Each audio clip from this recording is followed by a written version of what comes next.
Hello, may kilala ka bang araw-araw na akong kumain ng pansit canton? Instant noodles lang ang afford namin. Huwag mo kaming pakialaman. Para sa akin, pamilyar na pamilyar ang mga salitang ito. Marami sa ating mga kababayan, ito yung default meal. Mura, mabilis, masarap. Pero paano nga ba ang gagawin natin para mas maging healthy ang instant noodles? At bawal ba talagang araw-arawin maya't maya? Halika kayo, pag-usapan natin yan.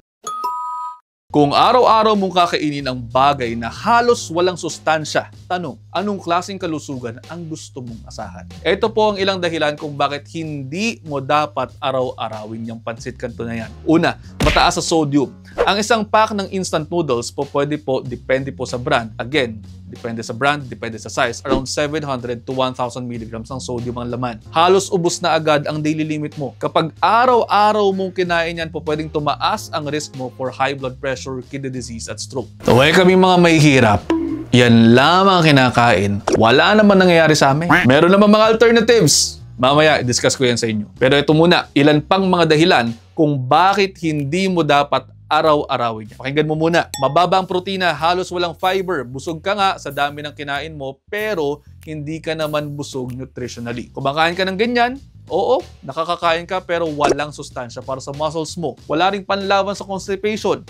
Kulang din ng vitamins at minerals. Pangatlo, meron kang sandamakmak na makukuhang preservatives at unhealthy fats dyan.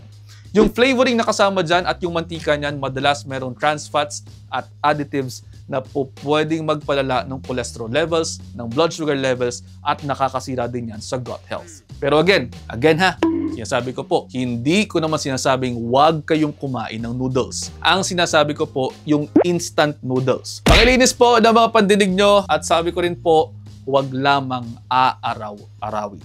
Kahit na ano naman kapag sinobrahan ninyo, kapag inabuso ninyo, mga kasama, di ba? Too much love nga will kill you, di ba?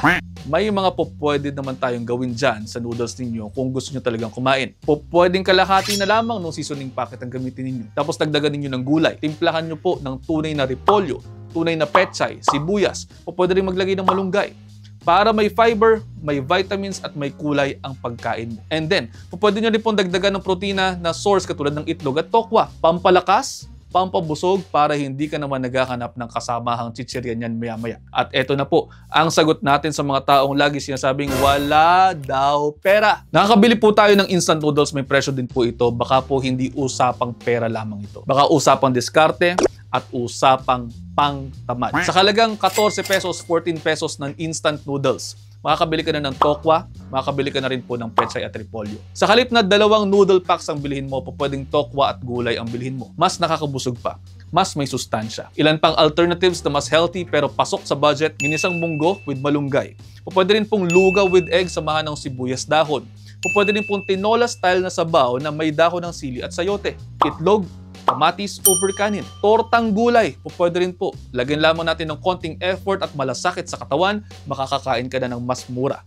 Suggest ko rin po na try nating magtanim kahit sa paso. Kung sisimulan mo yan ngayon, may aanihin ka na sa ilang linggong darating at buwang parating. So paano? Sana po may natutunan kayo rito. Pakishare na rin po sa ating mga kaibigan. Baka sakaling mas marami pa tayo matulungan. See you at the next episode. Ingat.